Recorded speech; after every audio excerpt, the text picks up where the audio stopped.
Bonjour tout le monde. Je voulais vous présenter aujourd'hui une interview de Claire Séverac, auteure du livre Complot mondial contre la santé aux éditions Alphée.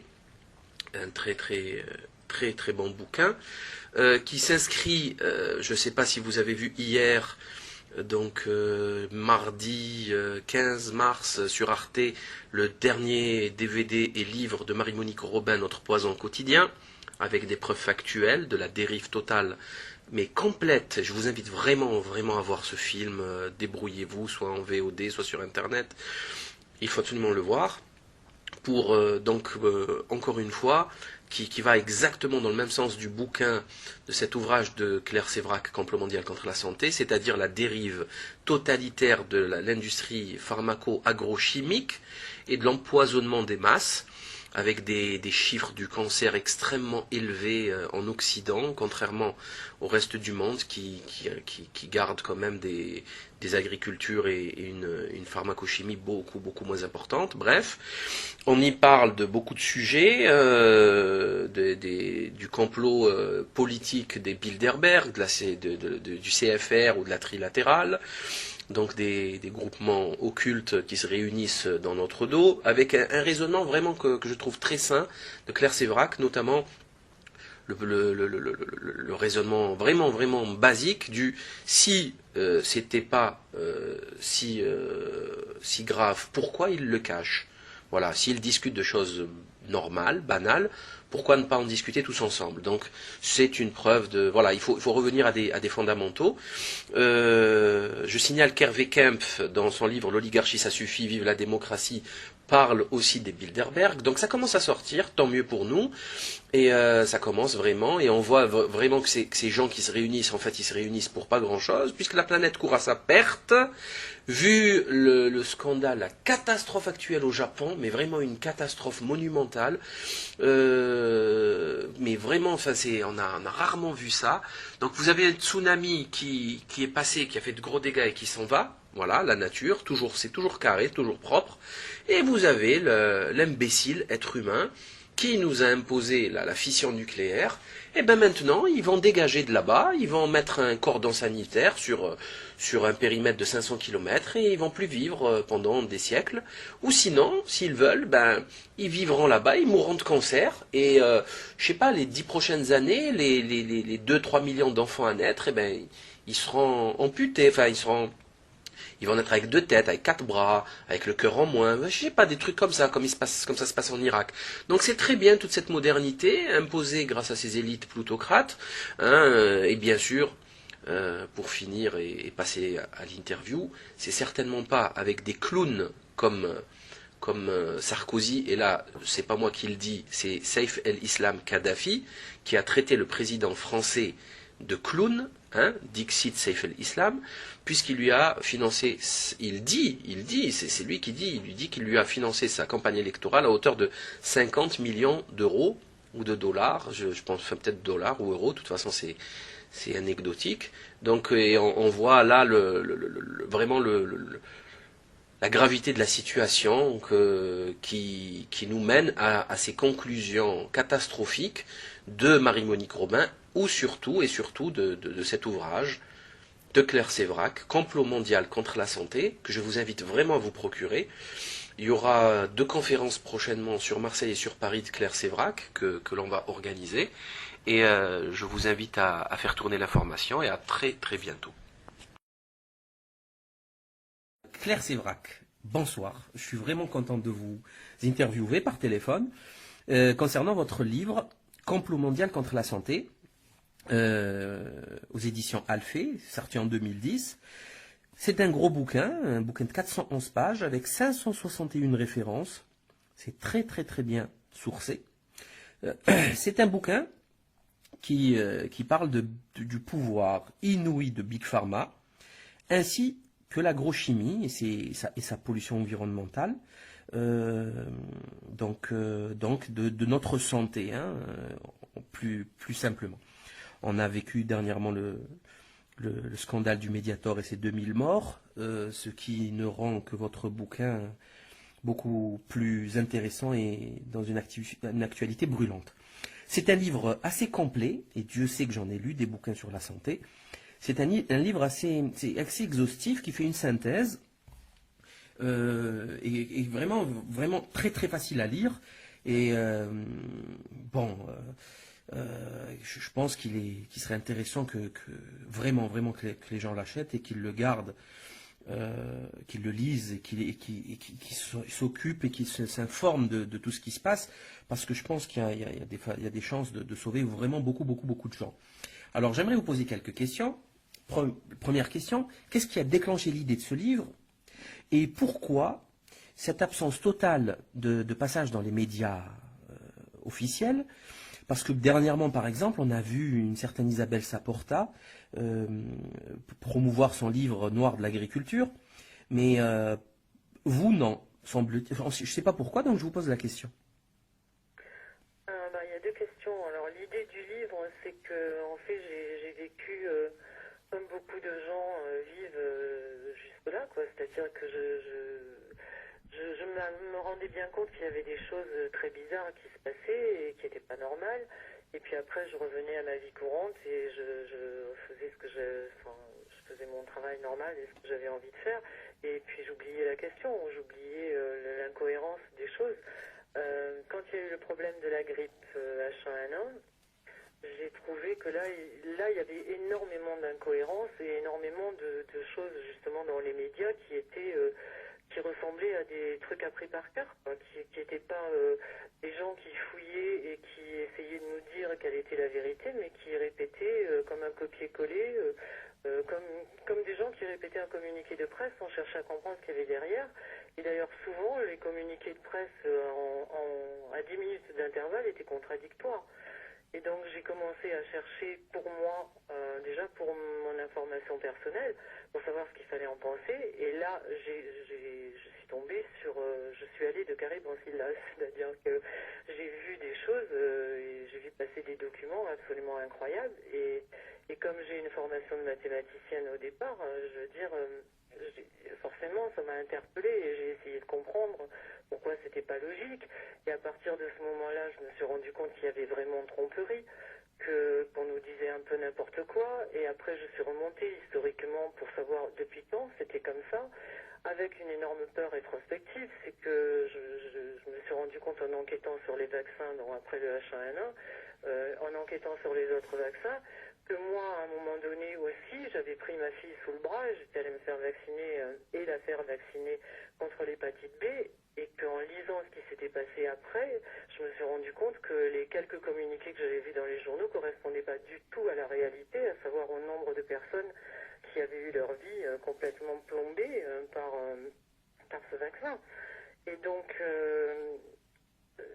à un moment donné, je me suis dit que j'allais en faire un livre parce que ce que je découvrais moi, il fallait absolument que les gens qui n'avaient pas ni le temps ou le goût de chercher soient au courant.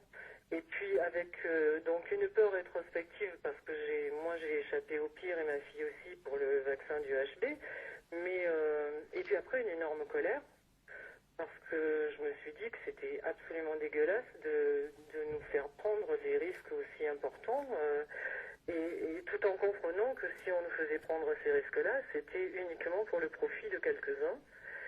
Et, et voilà quoi. Et j'en suis arrivée très vite à voir que c'était une nouvelle guerre, c'était la guerre des générations qui venaient, c'est-à-dire que nous, on a fait partie d'une génération qui a gobé absolument tout ce qu'on nous a dit au nom du progrès, au nom de notre bien-être, etc. On les a crus et en fait, sans vouloir être vulgaire, je pense que comment on a pu se faire avoir comme ça, comment on a pu se laisser rouler dans la farine. C'est comme les gens qu'on a envoyés dans les tranchées en 14-18 en leur disant qu'il fallait absolument sauver le monde et sauver la démocratie et sauver...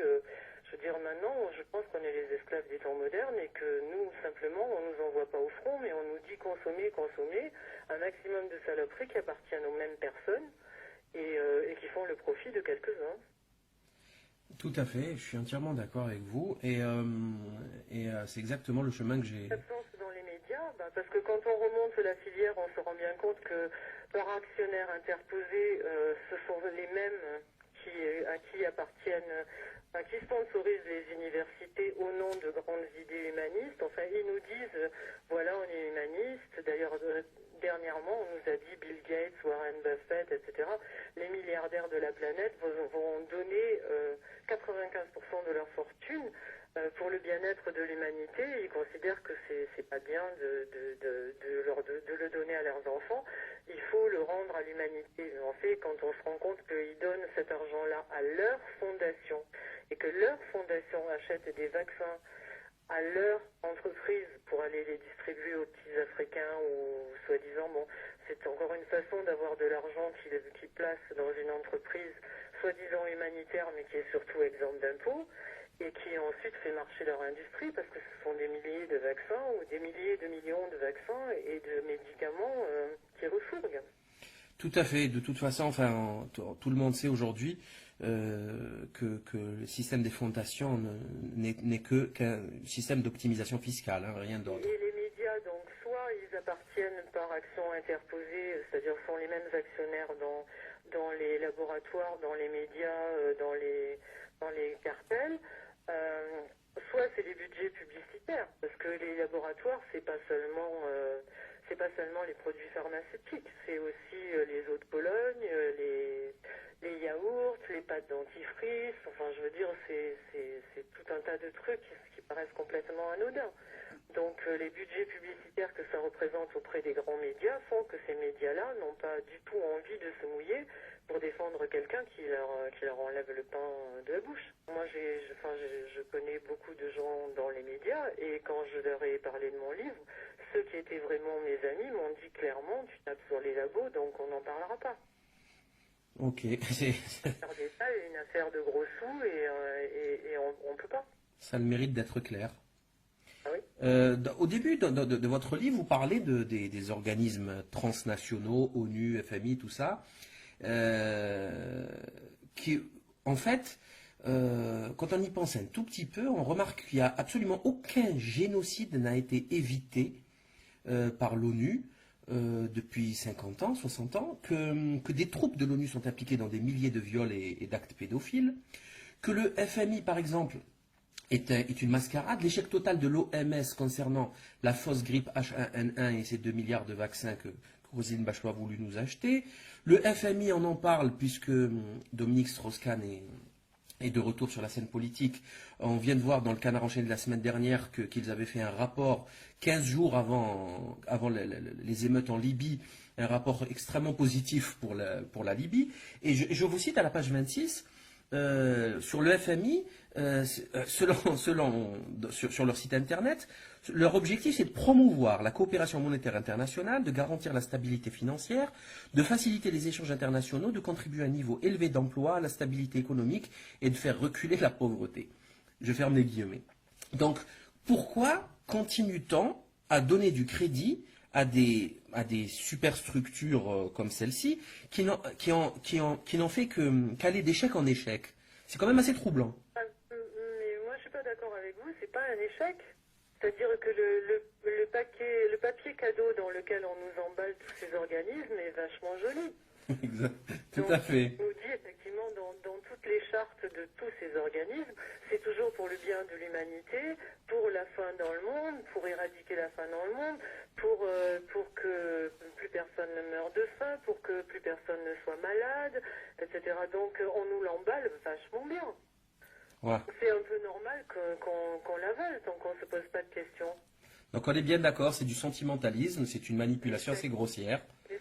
Mais c'est pas un échec dans la mesure où quand on remonte dans l'historique et quand on remonte dans les faits et comment ces organismes ont été faits et qu'on réfléchit un petit peu, on se rend bien compte que ça n'a pas été bâti pour le bien de l'humanité.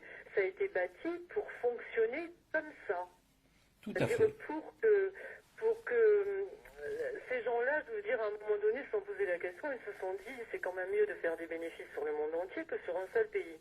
Bon, pour arriver à vendre dans le monde entier, ils ne pouvaient pas se coltiner régulièrement tous les gouvernements du monde entier chaque fois qu'ils allaient vouloir faire passer une petite loi ou un petit produit. Donc, le premier truc qu'il fallait, c'est qu'ils aient la main mise sur le monde. Et qu'ils enlèvent le pouvoir aux gouvernements nationaux qui risquaient de ne pas être de leur côté un jour ou l'autre.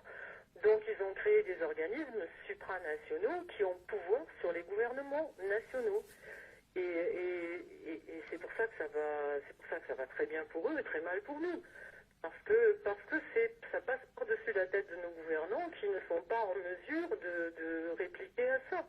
Dire l'ONU, le FMI, l'OMS, etc. L'OMS n'a pas mal fonctionné là pour le H1N1. Il était programmé pour fonctionner comme ça. Il était programmé pour faire le bien des cartels, pas notre bien à nous. Tout à fait, tout à fait. C'est ce que je me tue à dire et à répéter à longueur d'année. C'est exactement ça. Mais bon, c'est pas ce qui est dit, c'est pas ce qui est. Le fric, ça a fait rentrer. Pour nous, c'est un échec parce qu'on nous dit oh, il y a un trou de la Sécu. Ça fait moi depuis que je suis née, je veux dire, je vis avec le trou de la Sécu qui est un truc absolument abominable. Mais quand on voit combien a coûté un vaccin et quel est justement, comme il parle toujours du rapport bénéfices et risques, quel était le bénéfice du vaccin H1N1? Aucun. Quel était le risque du vaccin H1N1? Énorme, et en plus on ne le connaît pas jusqu'au bout. Mais pour la Sécu, ça a été énorme le risque. Mais pour 2 milliards. les cartels, non. 2 milliards, tout simplement. Pour eux, c'est tout bénef. 2 milliards pour un seul shoot, c'est quand même C'est assez. pas un échec, c'est une pyramide qu'ils ont montée, eux, pour fonctionner comme ça dans leur intérêt à eux. Donc, où il est l'échec de l'OMS? L'OMS, il a été programmé pour fonctionner comme ça, il fonctionne comme il doit fonctionner. Après, on nous dit, ah oui, mais l'OMS a déclaré la pandémie niveau 6, donc c'était normal que nos ministres suivent. Non, c'était pas normal. Mais tout le monde est programmé pour fonctionner comme ça, ou alors il éjecte. Tout à fait, je suis entièrement en accord avec ce que vous dites. Alors, le système ne tient parce que d'un côté, il y a des gens qui veulent le pognon, et de l'autre, il y a des gens qui veulent le pouvoir. Exactement. Souvent des médiocres. Concernant, vous parlez une citation de Napoléon, la page 35. Lorsqu'un gouvernement est dépendant des banquiers pour l'argent, ce sont ces derniers et non les dirigeants du gouvernement qui contrôlent la situation. Puisque la main qui donne est au-dessus de la main qui reçoit, l'argent n'a pas de patrie, les financiers n'ont pas de patriotisme et n'ont pas de décence. Leur unique objectif est le gain. Donc, vous avez observé certainement la crise financière. On sait que le CAC 40 redémarre avec de très très belles performances. Il se partagent les milliards de dividendes malgré la paupérisation du peuple, malgré les plans d'austérité du FMI en Grèce, malgré les menaces sur les dettes souveraines des pays européens. Je ne parle même pas des émeutes de famine dans le monde, qui ont déclenché les révoltes en Algérie, en Égypte, etc. Et vous avez fait un travail assez intéressant il y a quelques 2-3 pages, 4 pages, sur le Rockefeller et son empire gigantesque. Donc qui possédait au départ la Standard Oil et qui s'est divisé pour ne pas avoir à subir les lois antitrust en Exxon, Mobil, Chevron, Amoco. Après, derrière, il a acheté Monsanto, Citicorp, General Electric, et il est propriétaire en grande partie, c'est à la page 49, de United Airlines, Northwest Airlines, Long Island Lightning, Atlantic Richfield, National Airlines, 16 autres firmes, multimillionnaires en dollars. Bon, c'est assez hallucinant. On n'arrive même pas à y croire quand on fait les comptes, parce que on parle de milliers de milliards. Est-ce que c'est normal? Est-ce que vous pensez que c'est logique qu'on puisse arriver à des situations pareilles où un patronyme, un seul homme puisse posséder tout ça? Normal, je sais pas. En tout cas, ils se sont donné les moyens de le faire, mais il n'est pas le seul. Enfin, moi, j'ai fait une étude sur quelques personnes, parce que je pense qu'il n'y a pas plus de crise économique que de dysfonctionnement dans la santé. Je pense que le système, encore une fois, a été bâti pour fonctionner comme ça, et que je les appelle les banksters, mais oui, parce que c'est les mêmes qui ont provoqué la crise économique et qui mangent sur notre dos comme des sangsues. Donc, je sais pas, bien sûr que non, c'est pas normal, mais on les a laissés faire aussi, parce que il faut absolument que tout le monde ouvre les yeux.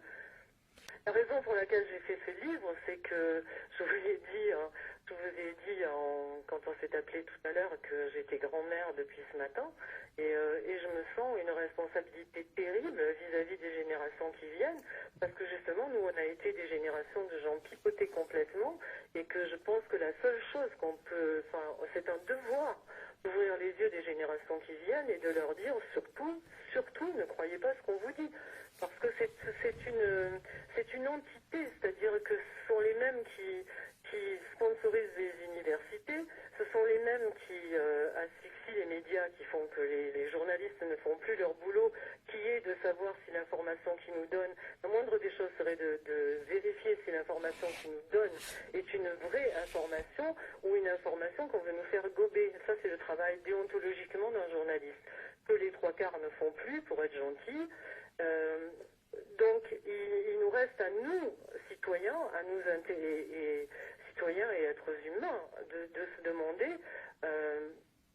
est-ce qu'on a raison de marcher avec le courant ou est-ce qu'il faut s'interroger et est-ce qu'il faut ouvrir les yeux des générations futures et leur dire ne croyez surtout pas ce qu'on vous a dit, réfléchissez tout seul. Moi, je demande à personne de croire ce que j'ai mis dans le livre, mais j'ai mis tout ce que j'ai mis dans le livre, j'ai mis les preuves à la fin, et pas les preuves avec un site internet, etc. Je suis remontée aux documents officiels, aux documents du Sénat, aux documents de l'ONU, aux documents d'autorisation de mise sur le marché d'un médicament, etc. Parce que je suis allée voir si vraiment ce que je pressentais était vrai ou si c'était écrit noir sur blanc. C'est écrit noir sur blanc. Mais comme tout ça est emballé, comme ils contrôlent aussi les médias, encore une fois, c'est vachement bien emballé. Donc, c'est-à-dire que les gens regardent la télé et ils pensent que ce qu'on nous dit, c'est la vérité. Ce qu'on nous dit n'est pas la vérité, c'est celle qu'on veut nous faire gober. Exactement. Vous parlez vous avez le courage de mettre le terme complot dans le titre de votre livre, et vous parlez notamment des Bilderberg, de la CFR et de la Trilatérale, qui sont en grande partie organisées et dirigées par David Rockefeller. Et il y a aussi Le Siècle en France. Et en fait, certains culottés rhétoriciens expliquent que c'est juste des clubs de discussion entre gens de bonne compagnie, d'ailleurs souvent condamnés par la justice dans des affaires nationales, enfin de corruption, etc. Et est-ce que vous croyez sincèrement que des gens aussi puissants, président, premier ministre, ministre, patron du CAC 40, prince, roi, puissent se réunir juste pour discuter, pour papoter, quoi, Est-ce que vous pensez que c'est une explication crédible? Non, mais je pense que, encore une fois, c'est un système qu'on a laissé s'installer derrière notre dos parce qu'on n'était pas vraiment au courant et que si les choses sont tellement claires, je veux dire, on n'est pas tous des imbéciles, il n'y a pas des milliards d'imbéciles dans le monde. Je veux dire, si les choses sont tellement claires, pourquoi est-ce qu'on ne nous associe pas à la discussion et pourquoi est-ce qu'on nous dit qu'on vit en démocratie? Parce que je veux dire, qu'on nous demande si on est pour ou contre les primaires du Parti Socialiste, personne n'en a rien à carrer. Je veux dire, si on nous demandait, est-ce que vous êtes d'accord pour avaler des pesticides qui éventuellement vont vous donner le cancer? Je pense qu'il y aurait un peu plus de réaction dans la population. Le problème, c'est qu'on ne nous dit jamais ça. Donc les dés sont pipés. Je veux dire, on vit sur un espèce de petit nuage à qui on a délégué à des gens qu'on ne connaît pas le pouvoir sur notre vie et sur notre mort. Et c'est pas normal que ces gens-là se réunissent derrière notre dos pour prendre des décisions qui concernent notre santé, qui concernent le trou de la sécu, qui concernent des trucs qu'on paye après. Parce qu'on paye la crise économique, on paye les cancers à répétition, parce que qui n'a pas dans son entourage quelqu'un en ce moment qui n'est pas en train de mourir d'un cancer? Tout le monde, sans arrêt. Ah oui, ça c'est très juste, ouais. Et donc... c'est des familles entières qui sont décimées. Hein. Pour les OGM, c'est la même chose pour tout, je veux dire. Si les choses sont tellement claires, si les OGM sont tellement bons pour notre santé, pourquoi on ne peut pas faire des études privées? On ne peut pas, parce qu'on ne peut pas avoir accès aux documents, on ne peut avoir accès qu'aux documents du laboratoire. Il n'y a pas de contre-expertise. Pour les médicaments, c'est pareil. Quand on sait que l'Absatz, qui décide si oui ou non un médicament doit être mis sur le marché est financé à 83% par les laboratoires. Je parle même pas des experts marrons qui sont, enfin marrons, des experts qui ont des conflits d'intérêts au sein de l'APSATS. Il y en a aussi qui sont de bonne foi, des experts au sein de l'APSATS, mais ils n'ont pour statuer, pour savoir si un médicament est bon ou pas pour nous, ils n'ont pour statuer que les documents du laboratoire. Est-ce que vous pensez qu'un laboratoire qui a mis X milliards sur la découverte d'un médicament va arriver en disant, ben voilà, on a 2 études qui sont bonnes et on en a 4 qui sont pourries, donc le médicament, il n'est pas si sûr que ça. Quand ils ont développé un truc, ils veulent le vendre. C'est clair. Et je comprends que des cartels dont le but est enfin une industrie dont le but est de faire du profit, fassent du profit. Ça, je trouve ça tout à fait normal. Ce que je trouve anormal, c'est qu'ils veuillent faire du profit avec des choses qu'ils savent absolument nocives pour nous. Qui parle maintenant? Il y a eu une plainte, je veux dire, d'un des députés européens après le H1N1, où on a dit où il a démontré noir sur blanc que le vaccin Novartis du H1N1 avait été développé sur des souches, enfin sur des cellules cancéreuses. Normalement, un vaccin est développé sur des souches vivantes, donc c'est soit des embryons de poulet, soit des œufs, etc. On sait que ceux qui ont été développés sur les œufs ont des traces d'albumide. Ils ont développé, quand ils ont eu tellement peur de ne pas avoir assez de matière pour développer des vaccins assez vite, pour nous les refourguer, de ne pas avoir assez d'embryons de poulet ou d'œufs, ils les ont développés en bioréacteur sur des cellules cancéreuses. Expliquez-moi comment personne ne dénonce, enfin si, il y a des gens qui l'ont dénoncé, dont ce monsieur qui a un nom hollandais accouché dehors, dont je ne me souviens plus le nom. Mais bon, la plainte a été enterrée aussi rapidement qu'elle a été faite. Il y a eu un article dans un journal et c'est terminé, on n'en entend plus parler. C'est tout simplement pour aller plus vite qu'ils utilisent les réacteurs à cellules cancéreuses. Et tout le monde sait qu'il y aura toujours des traces dans le vaccin et que vous allez... Pour aller plus vite, pour un vaccin qui ne sert à rien et qui, en plus, peut avoir des tas de conséquences nocives pour nous. C'est quand même assez impressionnant, vraiment impressionnant. C'est pas pour nous guérir, c'est pas pour nous empêcher d'avoir la grippe. Tout à fait. Et puis alors quand on reprend l'historique des vaccins contre la grippe et des pandémies contre la grippe, on peut en parler un long moment. Parce que je veux dire, on s'aperçoit que toutes les... je ne sais pas par quel bout le prendre, parce que je veux dire, le Tamiflu par exemple appartient à Ronfeld. Je veux dire, ça a été, quand ce médicament est sorti, tout le monde l'a traîné dans la boue. Quand Ronfeld est rentré au cabinet de Bush, comme par hasard, le Tamiflu est devenu un médicament qui pouvait sauver de toutes les pandémies de la grippe. Ouais. Et comme par hasard, c'est à partir de ce moment-là qu'il y a eu des pandémies de grippe à répétition, dont la grippe aviaire, où dès qu'on voyait un canard dans son jardin, on mourait de trouille en se disant oh, on va attraper la grippe aviaire. Je veux dire, après, ça a été la grippe porcine, après, ça a été la H1N1, et ça continue. C'est vrai qu'il y a quelque chose d'irrationnel dans tout ça, vraiment. Il y a vraiment aucun esprit scientifique critique, ni quoi que ce soit de raisonnable dans tous ces comportements de panique et de... C'est vrai que c'est... Quand on interviewe, comme je l'ai fait, les scientifiques qui, eux, ont dit « Ah mais là c'est anachronique », on leur a dit « Vos gueules, parce que sinon vous perdez votre chaire à l'université, vous perdez vos crédits de recherche, vous perdez, etc. » Alors quand Mme Bachelot venait nous dire qu'un expert, mais bien sûr, il peut être appointé par l'industrie et être un très bon expert et surtout être intègre. Mais comment voulez-vous que quelqu'un soit intègre quand il dépend, on en revient à la citation de Napoléon, comment voulez-vous que quelqu'un soit intègre quand tous ses budgets viennent des laboratoires? Exactement. Et qu'on s'aperçoit que c'est quand même des fois de façon vachement cachée. C'est-à-dire c'est soit un crédit de recherche, soit un crédit pour son laboratoire, pour l'achat de machines, soit, c'est pas possible. Je veux dire, parce que si c'était tellement possible, pourquoi les experts qui osent dire attention, là il y a problème, ils se font virer du jour au lendemain, ils se font massacrer par l'industrie, réduits à néant, donc il faut savoir. Si on peut être intègre et travailler à la fois pour l'industrie, pourquoi est-ce qu'ils font fermer leur gueule à ceux qui osent dire qu'il y a un problème? Il y a un argument qu'utilise Big Pharma très souvent, un argument assez extraordinaire, c'est l'innovation technologique. Hein. Ils nous montrent leur laboratoire, les 250 millions d'euros que Servier, par exemple, met dans la recherche, ce qui est très bien sûr, c'est ce qu'il faut faire. Mais en même temps, on a 150 000 cancers par an, décès, nouveaux cancers. On a sorti l'excuse de l'âge, mais en fait pas du tout. Il y en a de plus en plus chez les 30-40 ans. La iatrogénie médico-chimique conduit à 140 000 hospitalisations, 13 000 décès. 13 000 décès, près de 3 fois plus les accidents de la route quand même. 20 000. Comment 20 000 facile. 20 000, ouais, bah, de toute façon, c'est des chiffres très difficiles à connaître, puisque c'est pas le système médical qui va déclarer une iatrogénie quand même. Hein.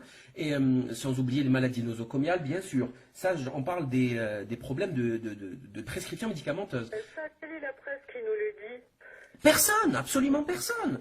À Alors, longueur de journée, il y a 3000 morts, je sais pas, enfin je veux dire, il y a tant de morts par accident de la route, etc. Donc on met des radars partout, exactement. il faut être vigilant, etc. Mais qui nous dit, attention, il y a tant de décès par an par les médicaments, soyez vigilants? Personne. Rien. Pourquoi? Absolument rien. Sans oublier de parler des maladies neurodégénératives, Alzheimer, Parkinson, sclérose en plaques, l'autisme qui est passé de 1 sur 10 000 naissances à 1 sur 300 filles et 1 sur 350 garçons. C'est une véritable épidémie. Et en fait, dans votre livre, vous expliquez beaucoup de choses. On nous annonce, enfin, c'est pour ça que je pense que la seule chose qu'on peut faire dans nos générations-là, c'est une prise de conscience aiguë. Parce que l'autre jour, par exemple, je regardais la télé, je sais pas, et il y avait, c'était après Noël, il y avait entre les gens qui étaient allés se baigner au Cap d'Agde le 31 décembre, comme ils font tous les ans, Ouais. etc. Et je sais pas quoi, l'ouverture d'un supermarché ou j'en sais rien, il y avait en information en boucle, un enfant sur 440 va avoir un cancer avant l'âge de 15 ans, dont la moitié avant l'âge de 5 ans. Est-ce que vous trouvez ça normal? Je veux dire C'est que monstrueux. il y a 20 ans, combien d'enfants avaient le cancer? Bah, Et maintenant, pas. on nous annonce entre deux trucs complètement C'est rarissime. anodins. Avant, un enfant sur 440 développera un cancer avant l'âge de 15 ans et la moitié avant l'âge de 5 ans. Mais il ne faut pas paniquer parce que c'est juste parce que maintenant, la détection est beaucoup plus aiguë et puis les guérisons sont spectaculaires. Attendez, il faut arrêter, quoi. Je veux dire, il y a combien de guérisons de cancer qui sont spectaculaires par rapport au nombre de gens qui meurent de Ben, cancer? il n'y en a pas. Il y a une étude qui vient de sortir en Australie. La chimiothérapie soigne 2,6%, espérance de vie supérieure à 5, inférieure à 5 ans. Donc au-dessus de 5 ans, c'est 2,6 sur 100. Et peuvent espérer vivre au-dessus jusqu'à 5 ans. Donc ça, ils soignent absolument rien du tout.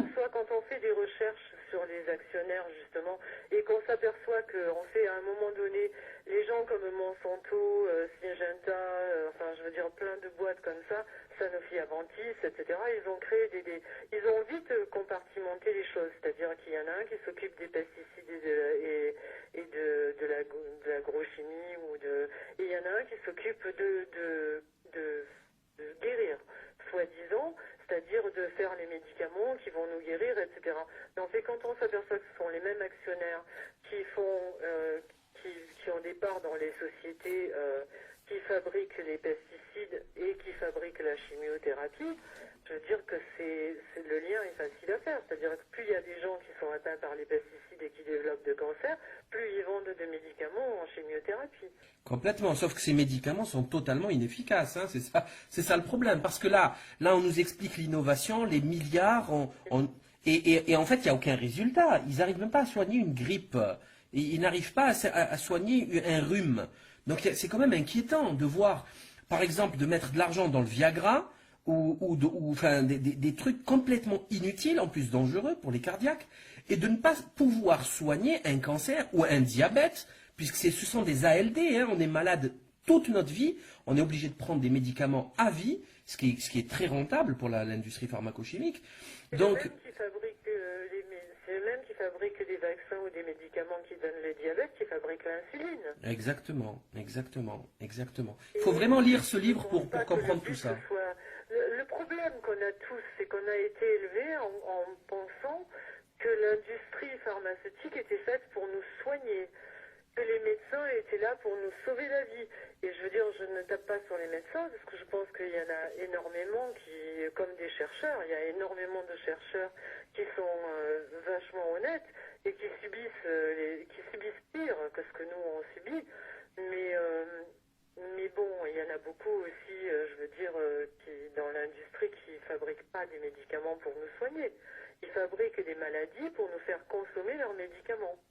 Et ça vient, quand on fait une recherche historique, on se rend compte effectivement que ça vient de quelques personnes qui ont décidé à un moment donné deux choses.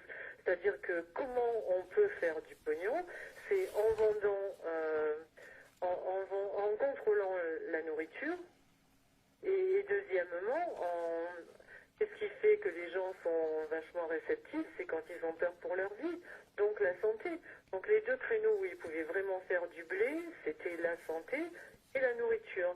Et comment faire du blé encore plus, c'est en contrôlant ces créneaux-là sur le monde entier. Exactement. Vous faites dans votre bouquin, il y a plein de petites histoires donc pour comprendre pourquoi tout ce système est totalement dégénéré. Donc plein d'histoires de corruption, de fausses études scientifiques financées par les labos, etc. Le système des chaises musicales, les revolving doors des politiques. Voilà. Alors comment on peut penser que les gens sont intègres quand il y a quelqu'un qui est ministre de la Santé pendant 2 ans sous un gouvernement américain ou français ou canadien, etc. Après, quand ces gens-là ne sont plus en poste parce que les gouvernements ont changé, hop, ils sont récupérés immédiatement par Monsanto ou par Rockefeller ou par les gros laboratoires où ils deviennent directeurs de la recherche ou directeurs du marketing, etc. Et après, ils vont à la SAPS ou à la FDA, dans les institutions qui autorisent les médicaments. C'est-à-dire que il faut pas être, je veux dire, il faut juste un peu de logique pour se rendre compte que quelqu'un qui va de Monsanto et qui va dans le gouvernement Bush pendant 2 ans, juste le temps de faire passer une loi sur les OGM ou une loi sur les pesticides, etc., qui favorise bien évidemment l'industrie. Comment il peut être après de bonne foi quand il redevient ministre ou quand il est à la tête de l'agence de santé. Son contrat va s'éteindre avec des agences internationales sanitaires ou avec un gouvernement. La seule porte de sortie qu'il aura, c'est de devenir PDG de Monsanto ou PDG d'une autre boîte comme ça. C'est un conflit d'intérêts, c'est légalement ça existe, c'est interdit. C'est pas un conflit d'intérêts, mais je veux dire, si vous faisiez ça au niveau d'une PME, je vais vous dire pourquoi, je veux dire, il y a des trucs tout cons.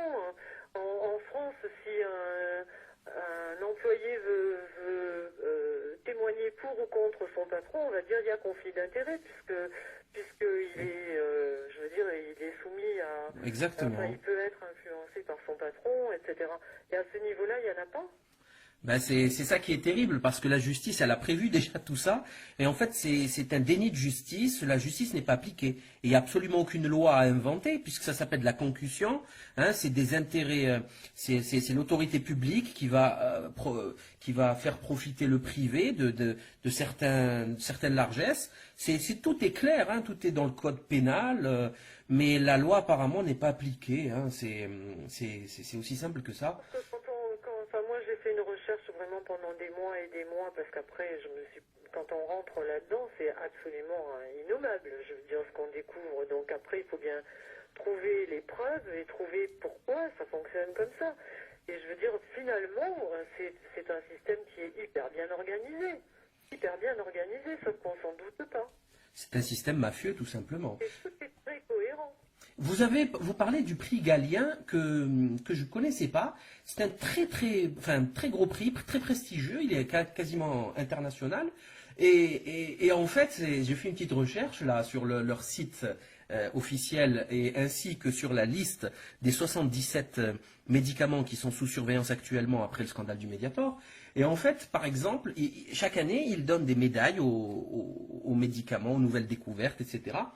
Donc, parmi tous ces médicaments qui sont sous surveillance, voire interdits, comme le Vioxx, ben, le Vioxx, il a été primé en 2000, le Champix en 2007, le Glivec en 2002, le Viagra en 99, le Gardasil en 2007, le Prévenard en 2003, l'Angérix B en 87. L'Angérix B est coupable d'un mort toutes les 6 heures en France. Le Xarelto en 2009, le Zivoxide en 2003. Tous ces médicaments sont sous surveillance, donc ils ont des effets secondaires très importants, très graves. Le Vioxx a tué je ne sais combien de personnes dans le monde. Et ils ont tous été promus par le prix Galien. C'est quand même ahurissant. Ah oui, mais bah non, c'est pas ahurissant. Enfin, je veux dire, on a oublié une chose, c'est que on pense que la santé était un domaine à part qui était complètement blanc et que le reste du monde, bon, fonctionnait avec le marketing, etc. Mais tout fonctionne comme ça. Je veux dire, tout fonctionne absolument comme ça. C'est-à-dire, ils savent très bien, c'est comme recevoir un Oscar d'avoir le prix Galien. Eh bien, exactement. Et, il faut savoir qu'au prix Galien, chaque année, il y a au moins la ministre de la Santé. Roselyne Bachelot, il y a eu Xavier Bertrand. C'est quand même quelque chose d'extrêmement prestigieux et d'officiel. Hein. C'est quand même... En plus de ça, je veux dire, il y a je sais pas combien de milliers de médecins qui se réunissent pour le donner, etc. Mais bon, alors ça, c'est encore tout le système qui est comme ça. C'est-à-dire que les médecins n'ont pour être tenus au courant que la presse... que les visiteurs médicaux qui sont payés par les laboratoires. Un visiteur médical revient à 25 000 euros par visiteur. Donc les laboratoires, il faut croire que il faut croire que c'est lucratif pour eux. Parce que sinon, il n'y aurait pas autant de visiteurs médicaux à ce prix-là. Et les médecins n'ont, pour se tenir informés, ils n'ont pas accès aux données contradictoires sur un médicament. Ils ont juste accès aux visiteurs médicaux et à la presse médicale, au quotidien du médecin, etc. Quand on ouvre le quotidien du médecin, on regarde, je veux dire, les articles. Alors, d'abord, à la page 1, c'est sponsorisé par Eli Lilly. La page 2, c'est Monsanto ou c'est Sanofi Aventis. Enfin, je veux dire, ça n'est payé. Ce sont des journaux qui sont gratuits parce qu'ils sont complètement payés par les laboratoires. Est-ce que vous croyez vraiment que les laboratoires vont laisser sortir un article qui est contre eux? Ah, jamais. Impossible. C'est ça. Ils s'appuient sur les grands pontes, pas tous, parce que là encore une fois, je veux dire, il ne faut pas généraliser. Il y a des gens qui sont parfaitement intègres et qui sont victimes du système. Et combien de fois les gens croient, ou les médecins même, croient qu'ils ont affaire à un véritable article écrit par un grand ponte de la médecine. Or, c'est un communiqué du laboratoire qui, au lieu de faire une pub, ils font un article soi-disant scientifique signé par un grand ponte qui ne rédige pas l'article, qui n'a absolument pas vu de quoi a été fait le médicament et qui met juste sa signature, sa crédibilité et sa réputation en bas, en échange effectivement. C'est scandaleux, scandaleux.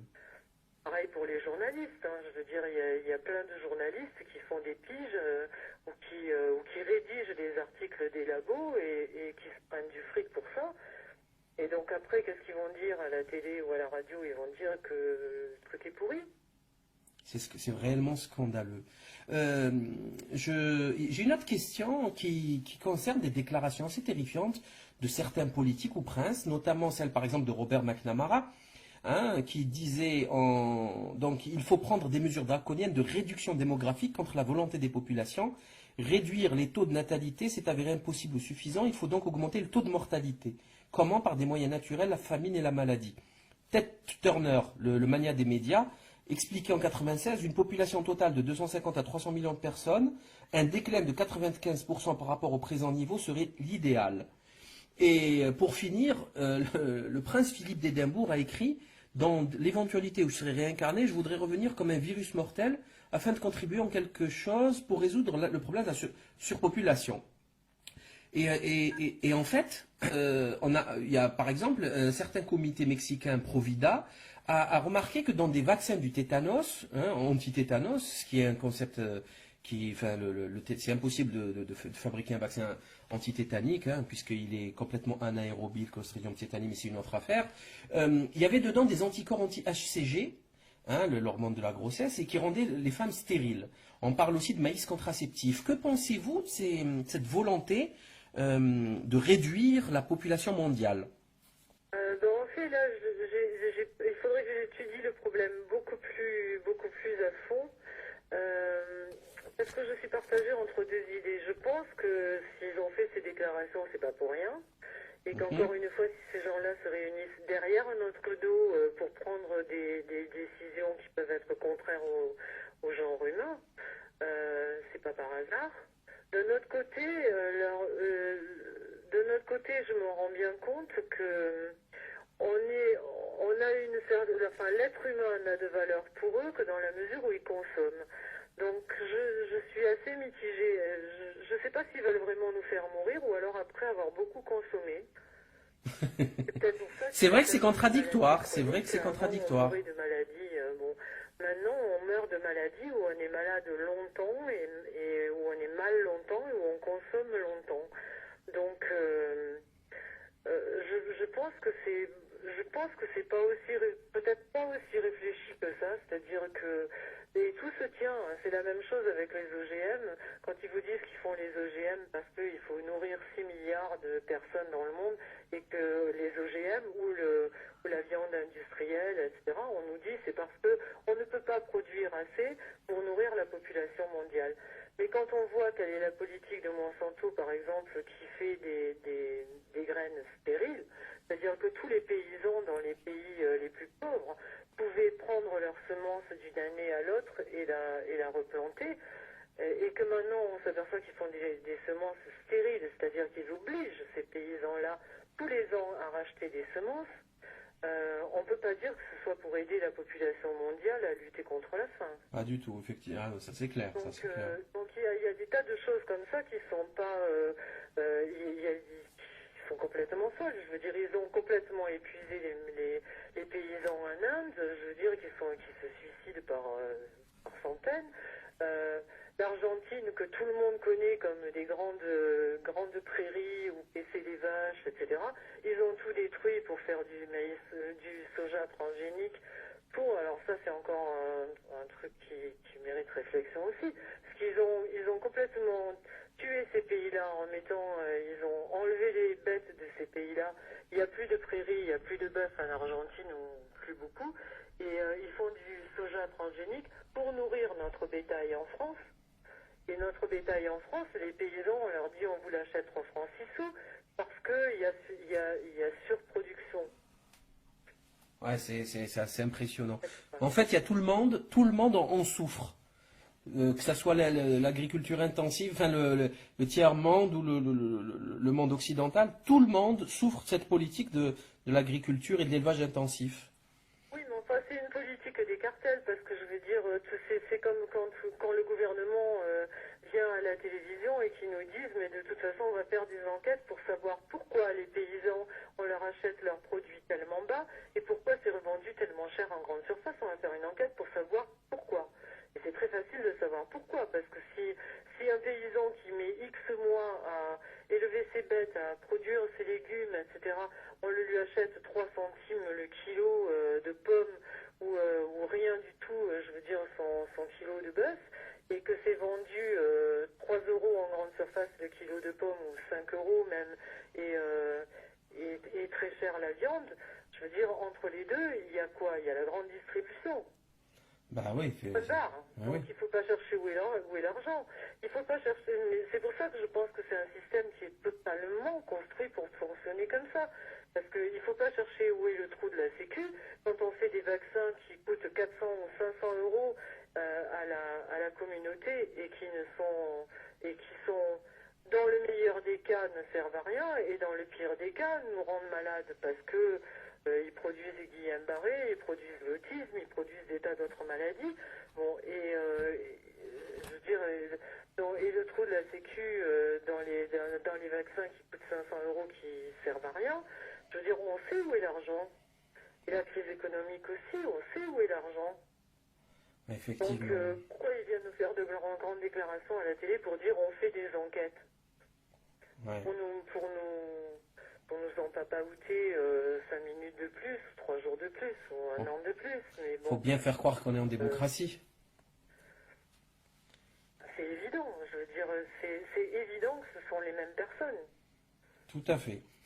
Vous parlez dans votre bouquin, le complot mondial contre la santé, d'un paradoxe concernant les OGM très intéressant. C'est le principe d'équivalence en substance. C'est-à-dire que l'industrie des OGM, Monsanto, Pioneer, BASF et compagnie, ont trouvé une petite astuce, c'est le principe d'équivalence en substance, c'est-à-dire que le maïs OGM est identique en tout et pour tout au maïs normal, ce qui pouvait donc exempter toutes ces nouvelles chimères de toute étude ou autorisation, puisque c'est du maïs. Et vous posiez une question, mais alors pourquoi breveter? Pourquoi payer aussi cher? Puisque c'est pareil. Donc c'est quand même une contradiction que peu de gens ont notée. Ah, oui, parce que je veux dire, il faut être logique dans la vie. Si on dit, quand on introduit un gène, déjà c'est une malhonnêteté de dire, on introduit un gène ou une séquence ADN dans un organisme et on dit que c'est la même chose, qu'il y a un gène différent ou qu'il n'y ait pas de gène différent. Déjà, c'est malhonnête. Complètement. Et en plus de ça, à partir du moment où ils ont introduit le gène différent, ils disent ça nous appartient. C'est comme ça qu'ils s'approprient toutes les semences, qu'ils s'approprient. Enfin, je veux dire, Monsanto a même essayé de mettre une séquence ADN sur du porc, et à partir de là, ils disaient tous les porcs nous appartiennent. Ouais. Donc, je veux dire, si un organisme génétiquement modifié est la même chose qu'un organisme qui n'a pas été modifié, pourquoi est-ce qu'il demande un brevet dessus? Complètement. C'est une question d'une simplicité et d'une évidence vraiment déconcertante. Et pourtant, plus personne ne se pose ce genre de questions et sont prêts à payer des milliards, des brevets, à autoriser. C'est complètement fou, hein. On observe ici la limite intellectuelle de l'homme, hein. C'est quand même... Ça n'a pas été fait au hasard. C'est-à-dire que avant de sortir le premier OGM, ils ont dit pour que ça passe, on va dire qu'un OGM qu'un organisme génétiquement modifié, un poireau, un soja, etc., c'est la même chose qu'un organisme, qu'un soja qui n'a pas été modifié. Ce qui implique qu'on ne pouvait pas faire de recherche dessus et il n'y avait rien à dire. Circuler, il n'y a rien à voir, parce que c'est la même chose. Donc ça, déjà, ça enlevait toutes les enquêtes qui pouvaient être faites là-dessus. Mais si, justement, s'il n'y a pas de lézard, pourquoi est-ce qu'on ne peut pas vérifier?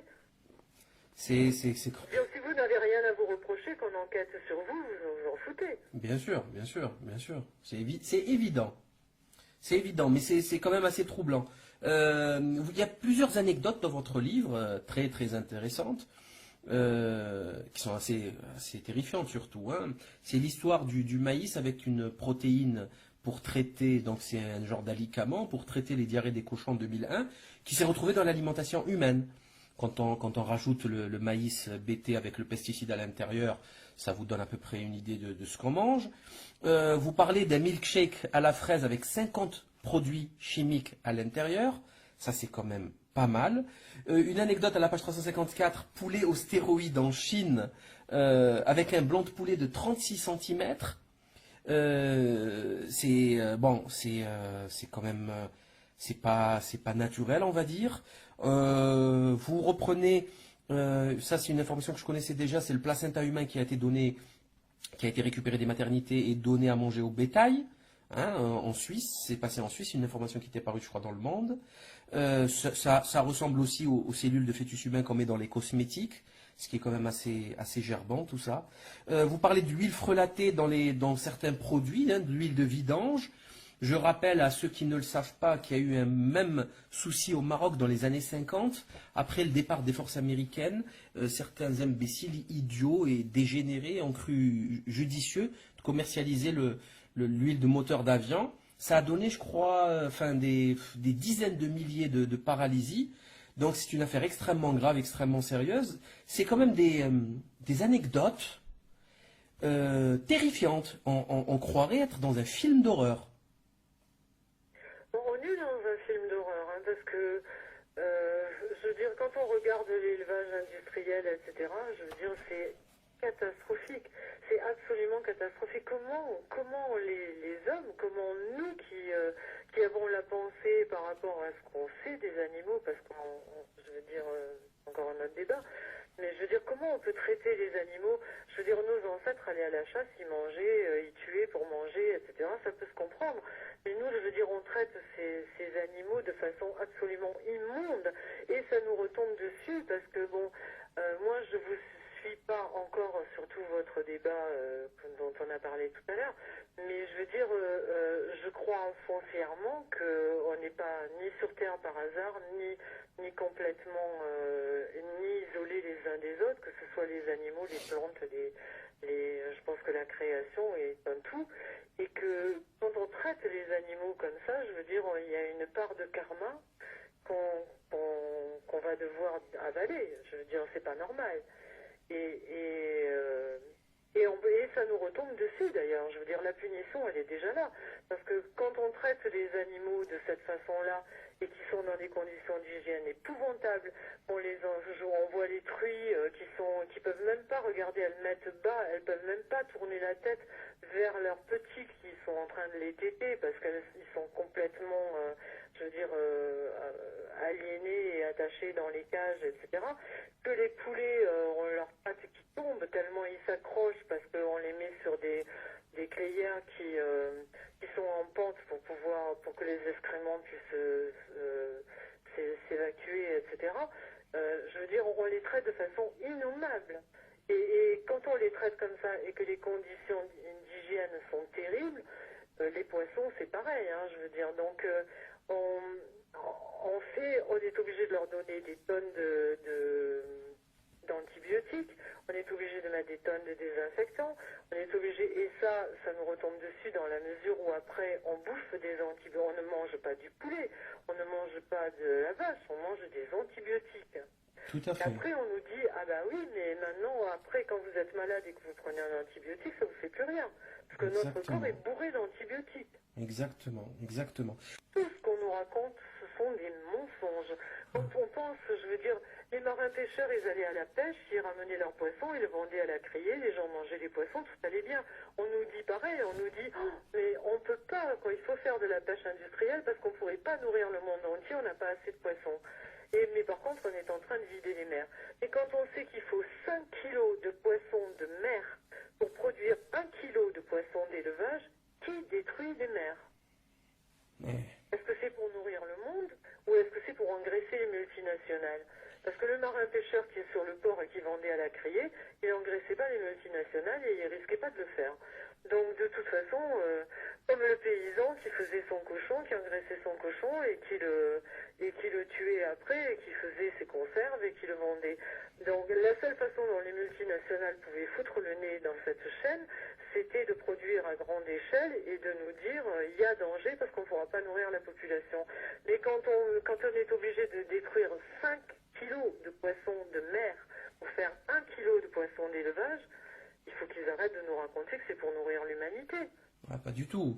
Ben, je pense qu'il y a même un objectif de destruction de la planète, tout simplement. Il y a juste un objectif de profit. C'est-à-dire que ces gens-là veulent mettre leur nez et avoir du profit sur tout. Oui, mais là, on retombe toujours sur le même paradoxe que vous évoquiez tout à l'heure, notamment le profit, vous pouvez le faire, vous pouvez le maintenir s'il y a quand même une planète qui fonctionne, si vous avez des bestioles qui fonctionnent, si vous tuez tous les poissons en respectant pas les périodes de fertilité, etc., il y a plus de profit. Qui est bourré d'hormones, qui est bourré de... Mais tout est comme ça. Moi, j'ai des cousins, je suis du Pays Basque, j'ai des cousins qui sont paysans, etc. Et j'ai vu la progression. C'est-à-dire que ces gens-là, de génération en génération, faisaient du mouton et de la vache et le faisaient de façon, je veux dire, humaine, etc. Un jour, il y a des gens qui se sont pointés et qui leur ont dit, ah, mais maintenant, il faut avoir des treilleuses automatiques. Donc, pour investir dans des treilleuses automatiques, il fallait plus qu'ils aient 30 vaches, il fallait qu'ils en aient 300, il fallait plus qu'ils aient 40 moutons, il fallait qu'ils en aient 1000, etc. Et après, on leur a dit, mais c'est mieux de faire l'insémination artificielle, etc. Et après, ils ont eu des brebis qui avaient trois bébés, qui ne pouvaient pas les nourrir. Donc, je veux dire, c'est des produits chimiques qu'on donne, donc ça fait marcher toute l'industrie. On leur donne des hormones, ça fait marcher l'industrie.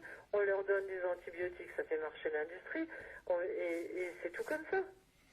Et il y a quand même des passages vraiment horribles concernant l'élevage de toutes les bêtes, hein, du lapin, de la poule, du cochon. Dans votre bouquin, c'est vraiment assez détaillé et il faut vraiment les lire pour comprendre ce qui s'y passe. Et notamment les poules qui tombent sous leur propre poids parce que les os n'ont pas eu le temps de croître, notamment l'élevage de poissons au Vietnam dont on accélère la pendaison avec de l'urine de femmes enceintes séchées. Enfin, il y a vraiment des passages d'une cruauté, d'une folie que rien ne pourrait expliquer ou pardonner, absolument rien. C'est bien ce que je vous dis. Je pense que l'homme va, enfin, de toute façon, c'est dans la Bible aussi. Hein, on va mourir de notre propre. On est en train de mourir. D'ailleurs, c'est en train de se réaliser de notre propre bêtise. Ouais, ben on y est, je crois. Hein. Et on est en train de mourir de notre propre bêtise, comme on a été chassé du paradis terrestre. C'est-à-dire qu'à partir du moment où on autorise ça, où on laisse faire ça, je veux dire, c'est karmiquement, c'est quelque chose qu'on aura à payer. Je pense, ouais, je pense sincèrement. Je crois que c'est évident parce que pour ceux qui. Parce qu'on ne peut pas tous dire qu'il y a un moment où il faut ouvrir les yeux, je veux dire. Complètement. Et moi, j'ai fait la recherche pour moi et je pense que mon devoir, c'était de le dire parce qu'on ne peut pas vivre comme ça en disant... mais bon, vous parliez tout à l'heure du Bilderberg, etc. Je veux dire, bon, c'est un tout, c'est une philosophie totale. C'est-à-dire, d'un côté, on fait tout ça et de l'autre, on met des bandeaux, on joue à Colin-Maillard avec les peuples pour pas qu'ils regardent trop ce qui se passe et qu'ils avalent ce qu'on leur dit. Et tout va... c'est un tout, c'est-à-dire des choses télévisées qui nous abrutissent. Maintenant, un enfant veut pas devenir un grand savant ou un grand électricien ou un grand... Il veut devenir connu. Tout à fait. On nous fait des shows avec la Star Academy, les machins, où on dit à tout le monde, mais on brûle toutes les étapes. Je veux dire, vive les compagnons à l'époque qui faisaient leur tour de France et qui apprenaient un métier. Eh oui, ben, c'est comme les étapes de la croissance qu'on brûle des poules. C'est la même chose. Au lieu d'attendre 8 semaines, on fait ça en 3 semaines. Il y a quelque chose une accélération du temps c'est le monde mammonique, hein, c'est le monde du fric, Et en fait, pour conclure, je voulais conclure avec vous le citez à la page 372 de l'article 331 de la Constitution européenne. Et qui dit que les États membres se consultent en vue de prendre les dispositions nécessaires pour éviter que le fonctionnement du marché intérieur ne soit affecté par les mesures qu'un État membre peut être appelé à prendre au cas de troubles intérieurs graves affectant l'ordre public, en cas de guerre ou de tension internationale grave constituant une menace de guerre, etc., etc., etc. Je suis allé vérifier sur Internet, sur le site du Sénat, donc j'ai retrouvé le truc. C'est vraiment assez impressionnant, puisque même en cas de guerre, ce qui rend quand même absolument toute affaire classique caduque. On est en guerre, c'est quand même sérieux. Et ben, ce qui interroge et c'est le marché, c'est le business, c'est la circulation des marchandises. Et en fait, je mets ça en relation avec le statut de ressources humaines, hein, de DRH, donc des entreprises de ressources humaines. Nous sommes devenus une simple ressource.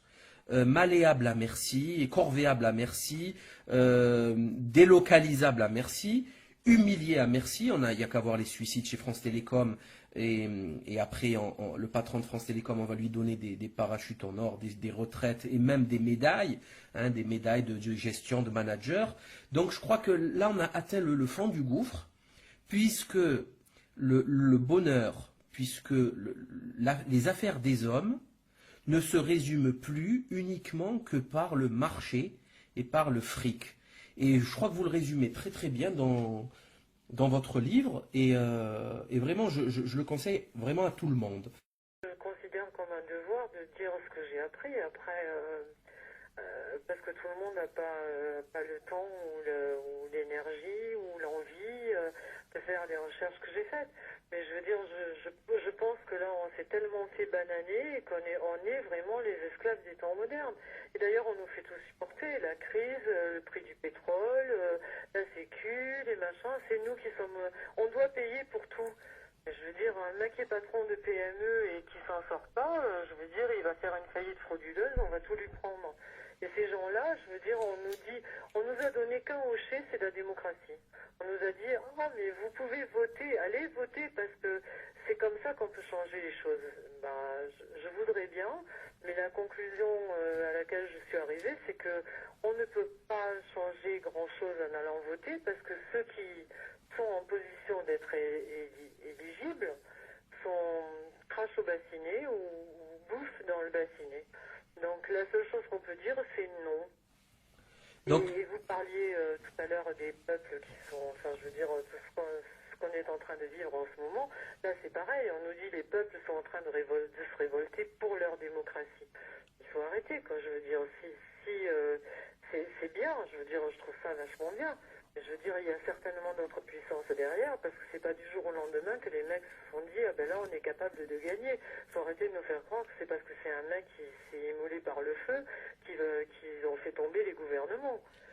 ça, c'est sûr qu'il y a des manipulations, c'est évident. Tout le monde veut tirer la couverture vers soi, hein, ça c'est évident. On a tout de suite envoyé des émissaires de la CIA, de Frank Wissner en Égypte, etc. Là, on a envoyé Hakim. Je pense qu'ils y étaient avant. Ah oui, oui, oui, bah. Voir dans les corridors pour savoir qui va remporter le jackpot. Bien sûr, bien sûr. Et plusieurs généraux égyptiens étaient aux États-Unis pendant les émeutes. Et Hakim El Karoui, qui est manager chez Rothschild, a déjà infiltré le gouvernement actuel tunisien avec 4 de ses hommes, donc des franco-tunisiens. Donc c'est sûr qu'il faut suivre ça de très près. Mais bon, moi je fais confiance aux hommes de bonne volonté. C'est pareil, il y a des tas d'hommes qui se font massacrer, je veux dire, pour un idéal, mais qui se font massacrer, ils se font manipuler pour un idéal. Parce que je veux dire, bon, j'espère qu'ils vont y arriver et j'espère qu'ils vont gagner. Mais bon, ils sont déjà vachement manipulés eux aussi, quoi. Après avoir dit tout ça, c'est quand même assez accablant, assez décourageant. Enfin, moi personnellement, je suis conscient d'un peu beaucoup de choses depuis un moment, donc j'ai eu le temps d'encaisser, de mariner toutes ces infos.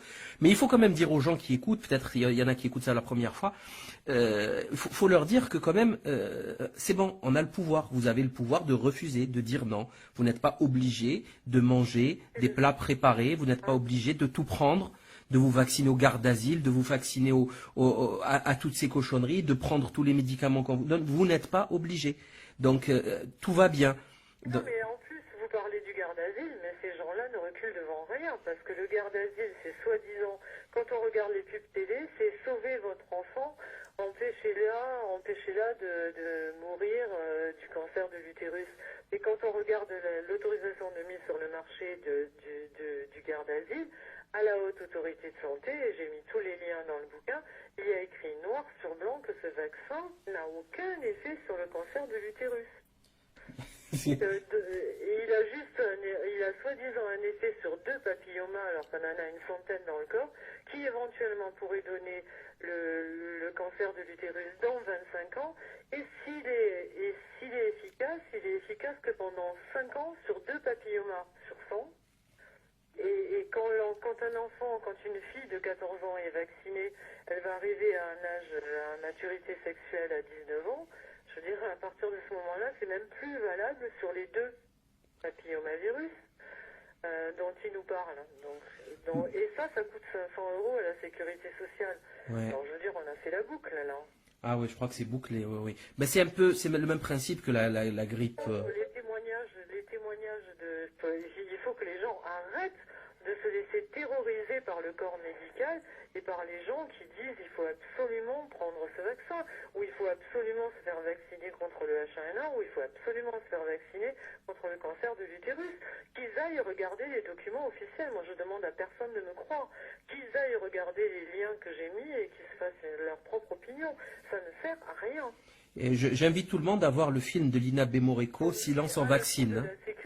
Mais 500 € un vaccin qui ne sert à rien, quand on fait des campagnes de vaccination à la télé pour dire aux petites filles d'aller se faire vacciner, et moi je reçois des témoignages de mères qui ont fait vacciner leurs filles et dans quel état sont leurs filles 3 ans ou 5 ans après, ou même le garde asile, c'est beaucoup plus rapide que ça. C'est-à-dire que c'est immédiat, il y en a souvent entre la première et la deuxième injection qui sont déjà dans des états absolument innommables. C'est Quelle est terrible. la C'est terrible. culpabilité de la mère qui a amené sa fille se faire vacciner parce que son médecin lui a dit si, il faut absolument le faire. Je veux dire, c'est terrible, Terrible. le choix devant lequel on nous met. Et donc, il faut entrer en résistance. Tout à fait, tout En à fait. résistance surtout. Pour les vaccins, il faut entrer en résistance pour les OGM et pour les semences. Quand on sait que les semences, enfin on l'a pas dit, mais je veux dire, quand on sait que les semences, pour faire admettre qu'une semence n'est autorisée dans les pays européens que si elle est au catalogue des semences, pour entrer au catalogue des semences, ça coûte à peu près 400 000 euros. Et il n'y a que les semences, je veux dire, de gens qui peuvent se payer ce genre de brevet qui passent au catalogue des semences. Et à côté de ça, il y a quand même les grands humanistes comme Bill Gates, Warren Buffett, Monsanto, Syngenta, etc., qui sont en train de faire, enfin qui sont pas en train, qui ont fait au pôle Nord une banque des semences, un bunker sous les glaces dans lequel ils mettent toutes les séquences d'ADN de toutes les semences du monde qui piquent aux Africains, qui piquent, et donc ils leur piquent toutes les semences avec lesquelles ces gens-là vivaient, avec des agricultures vivrières depuis des années. Ils gardent tout ça dans leur banque et ils nous disent, voilà, vous pouvez vous servir que de telle et telle et telle semence qui sont stériles et qu'on est obligé de racheter tous les ans. Si c'est pas condamner le monde à la faim, c'est quoi? Les médias, déontologiquement, un journaliste doit chercher la preuve de ce qu'il dit parce qu'il est responsable de l'information qu'il donne aux gens qui le croient. Et les médias ne font plus leur boulot. Les scientifiques, les médecins ne font plus leur boulot. Ils se contentent de lire le quotidien du médecin, etc. Enfin, encore une fois, pas tout ça, je ne généralise pas. Il y en a de très bons partout. Mais je veux dire, plus personne ne fait son boulot dans ce monde. Mais le problème, c'est qu'ils ont tous des crédits à hauteur de 500, 700, 800 000 euros pour avoir acheté un petit appart. Vu la société de consommation et surtout d'individualisme, il suffit de perdre son job qui est grassement payé, hein, parce qu'un médecin, ça gagne bien, un journaliste, ça gagne bien. Donc ça peut se permettre un gros crédit à 5 000 euros par mois. C'est simple, clair et net. S'il perd son job, il perd sa baraque. S'il perd la maison, il perd sa femme, ses enfants, et il perd toute autorité, toute crédibilité sociale. Donc ça se clochardise très très vite, un salarié en France, puisqu'il n'y a plus de famille. L'individualisme est total. On vous appelle 4 milliards de fois par jour quand vous êtes au sommet, et on vous oublie dès que vous avez des soucis. Donc il y a quand même... Je crois que le système est très bien ficelé et on y est pour beaucoup. Je crois que l'homme est responsable de sa déchéance. Absolument. Oui, mais enfin, moi, j'ai mis à la fin de mon livre, parce que c'est ce qui m'est venu à l'esprit, je veux dire, il y a une chanson de Sting qui dit il faut espérer que les Russes, c'était au moment de la guerre froide, il faut espérer que les Russes aiment leurs enfants aussi et qu'il n'y aura donc pas de guerre atomique. Mais ces gens-là aussi, ces journalistes, ces politiques, etc., qui pourrissent le monde et qui laissent faire, ils ont aussi des enfants. Et ça, c'est la seule question à laquelle j'ai pas pu répondre, c'est que je me dis, bon, ils veulent sauver leur salaire, donc ils marchent avec le système. Mais est-ce qu'ils vont sauver leurs enfants? Moi, j'ai une réponse à cette question, mais c'est une réponse qui sort du cadre scientifique, c'est une réponse spirituelle, puisqu'il y a une réponse, hein, il y a une réponse claire, nette et précise concernant ces contradictions, hein, parce que c'est vrai que c'est choquant. Mais je dirais même, j'irai même plus loin, je sauterai pas de génération, je parle pour eux. Ces gens-là respirent l'air vicié que nous respirons. Vous croyez sincèrement que Sarkozy ou que les autres ministres mangent bio tous les jours? C'est pas possible, ils ne peuvent pas le faire. ils mangent, par exemple, quand ils vont. Je vous donne un exemple. Quand ils vont aller au truc de l'agriculture, et qu'ils picorent dans les assiettes, qu'ils prennent du vin, un peu de saucisson, du pain, eh ben, tout est sous pesticides. Dans la vache, il y a des hormones. Quand il va se prendre une petite louche de yaourt, il y a du Prosylac dedans. Donc, ils sont complètement débiles, à mon sens. Complètement débiles. Intellectuellement, ils sont défaillants. Bah, c'est bien ce que je dis, c'est-à-dire que, mais ça c'est aussi le propre de l'humain, c'est-à-dire qu'il y a beaucoup de gens qui vont comment on dit, au profit immédiat, sans se rendre compte que, bon, ça se paye plus loin. Ben, déjà, les politiques, je pense que leur seule préoccupation après avoir gagné une élection, c'est de gagner la prochaine. Pour gagner la prochaine, il faut créer un réseau. Ça va être le BTP, ça va être le médical. Donc, ils vont essayer de créer des réseaux pour récupérer de l'argent, pour afficher à la prochaine élection. Donc, je crois qu'ils sont complètement déconnectés des réalités du monde, de l'intérêt des citoyens. Je pense que c'est. Et après, quand on connaît leurs mœurs, quand on connaît toutes les affaires dans lesquelles ils trempent, je crois qu'il y a tout qui se. En fait, il y a tout qui s'explique, hein, tout est clair. Oui, mais absolument. Mais enfin, tout est on arrive à faire, enfin, pas facilement, hein, parce que, mais c'est vraiment, c'est comme un tourbillon, quoi, dans la mer ou un truc. Je veux dire, tout est imbriqué. Tout est imbriqué, tout à fait, tout est imbriqué, et c'est ce qui rend la lecture de ces faits faisable. Alors que quand on est dans le paradigme gauche-droite, la santé, le progrès, la modernité, la recherche, quand on voit ces guignols du Téléthon arnaquer chaque année de 100 millions d'euros les pauvres Français qui payent assez de recherche comme ça, alors qu'on sait très bien que le docteur Gernès soigne la myopathie avec une simple application de progestérone dans le bras des garçons avant les 6 premières semaines. Donc tout ceci est d'une gravité. Enfin, c'est fou. On demande encore aux gens maintenant de donner des sous encore au Resto du Cœur. C'est scandaleux. C'est scandaleux, un pays comme la France qui n'arrive pas à nourrir son peuple. Mais c'est scandaleux que ce soit encore le peuple qui donne à une autre partie du peuple. Et l'État dans tout ça? Où est l'État? Tout le temps, qu'est-ce que ça veut dire tout ça? Ça n'a aucun sens. Ça n'a absolument aucun sens. On est tout le temps dans la pleurniche, dans le sentimentalisme, dans la chanson qui va faire pleurer dans les chaumières pour ramasser du fric.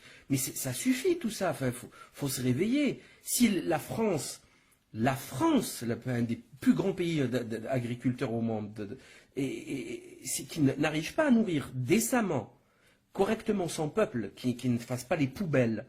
Enfin, faut arrêter la partie. Enfin, faut arrêter. Il y a quelque chose qui cloche, on recommence. Mais il faut arrêter la partie. Il faut pas continuer. Ben, c'est les responsables mais non coupables. Ouais, c'est pour ça qu'il faut arrêter il faut sortir de ce schéma droite, gauche, progrès, tout ça. Et quand on vient, quand on se met dans notre discussion, hein, quand on se met au courant d'un peu tout ça, eh ben absolument tout trouve une réponse dans ce paradigme-là. Ce paradigme donne des réponses à toutes les questions que vous vous posez. Pourquoi le PCB, pendant 40 ans, ils savaient que c'était très mauvais, Monsanto, ils ont continué à le vendre. 40 ans, de 1937 à 1977. Et il va fallu attendre en France 10 années supplémentaires pour l'interdire. Eh bien, ça, c'est pas possible. On ne peut pas, l'affaire du Mediator, on ne peut pas l'expliquer autrement que comme nous l'expliquons nous. Sinon, ça veut dire quoi? Ça veut dire qu'ils sont tous débiles. Alors qu'ils ont tous des diplômes. La défense des labos, elle est imparable. Parce qu'ils mettent un médicament sur le marché en sachant très bien que certaines, enfin pas toujours bien évidemment, mais dans certains cas ils savent très bien ce que je disais tout à l'heure, c'est-à-dire que ça leur a coûté tant pour développer un médicament, ils savent très bien que le médicament il est plus ou moins pas efficace ou plus ou moins nocif. Mais bon, ils le font passer par leurs accointances politiques, par les mecs qui mettent dans des positions. C'est pour ça que tout l'organigramme est important. C'est-à-dire, ils le font passer parce qu'ils ont des gens à l'OMS, parce qu'ils ont des gens à la FDA, parce qu'ils ont des gens à l'URSSAF, parce qu'ils ont des gens au gouvernement, parce qu'ils ont des gens dans les instances nationales ou supranationales ou internationales.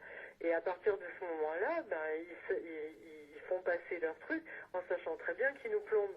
Après, alors, il commence à y avoir des cas où il y a des problèmes, etc. Ils disent, mais d'abord, on nous dit effectivement que le médicament est super bon. Ensuite, on nous dit, oui, effectivement, il y a tel problème. D'ailleurs, ça s'est passé exactement comme ça pour le Mediator. Heureusement que l'avocat du Mediator, Houdin, c'est un mec qui a les deux pieds dans ses sabots et qui se laissera pas influencer et qui est béton. Mais je veux dire, on lui a fait exactement la même remarque. Après, on lui a dit, oui, mais effectivement, ok, il y a des problèmes, mais il n'y a pas de relation de cause à effet. Et il a fait, mais si, parce qu'il avait préparé ses trucs avant, il a dit, mais si, à tel moment, vous avez vu qu'il y avait tel problème. À tel moment, vous avez vu qu'il y avait ça. Mais vous avez laissé couler. Donc, vous le savez, mais vous l'avez laissé faire. Et donc, il y a responsabilité. Ensuite, ils nous disent, ah bah oui, effectivement, il y a pas une relation de cause à effet, mais il y a des faits troublants. Alors, ça doit être un dysfonctionnement de la PSAPS ou ça doit être un accident. Mais c'est pas du tout ça. C'est pas du tout ça, pas du tout. C'est de répétitif. Tout ça.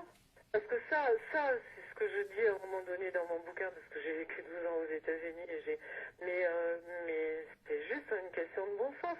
Une fois, c'est un hasard, deux fois, c'est une coïncidence, comme ils disent dans l'armée américaine, et trois fois, c'est un complot. C'est pour ça que j'ai appelé mon bouquin Complot mondial contre la santé, en sachant très bien ce qui allait me tomber sur la gueule, c'est-à-dire qu'on allait me dire, ah oui, vous êtes une complotiste ou vous êtes une conspirationniste. Mais moi, je ne suis pas une complotiste parce que je dis des faits et que j'apporte les preuves. C'est clair. Les complotistes, ce sont les gens qui complotent derrière notre dos pour nous faire bouffer leur merde. Bien, Ah, voilà. c'est exactement ce que je dis. C'est eux, les complotistes, c'est eux qui complotent pour notre mort. C'est exactement l'argument que je Voilà, prends. moi, j'ai fait que mettre les faits bout à bout. Et quand j'ai pas la réponse, je dis, ben voilà les faits, voilà les preuves, ben non, tirez-en vos conclusions. Moi, la mienne, elle est celle-là, mais je veux dire, n'importe qui peut apporter une autre conclusion. Mais je veux dire, comment on dit, le machiavélisme va jusque-là. C'est-à-dire que les gens qui dénoncent leur turpitude sont des complotistes.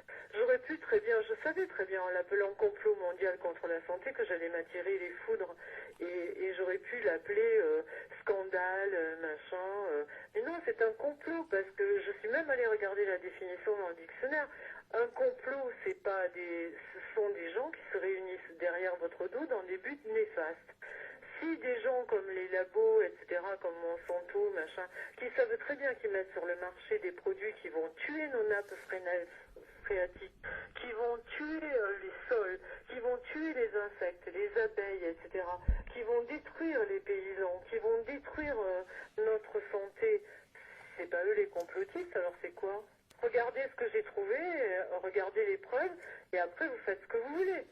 Ben, vous savez, comme je le dis souvent, devant un tribunal, on gagne devant un tribunal, bien sûr, qui ne soit pas impliqué dans des réseaux mafieux, hein, que tout le monde connaît. Devant un tribunal, on gagne parce que les preuves sont là, les morts existent, mais malheureusement, la justice ne s'applique plus, la police ne réagit plus, les politiques sont corrompus. Je rappelle que la justice a le droit. Le ministère public a le droit de porter plainte contre quiconque représente une menace pour l'intérêt public. Pourquoi personne ne le fait?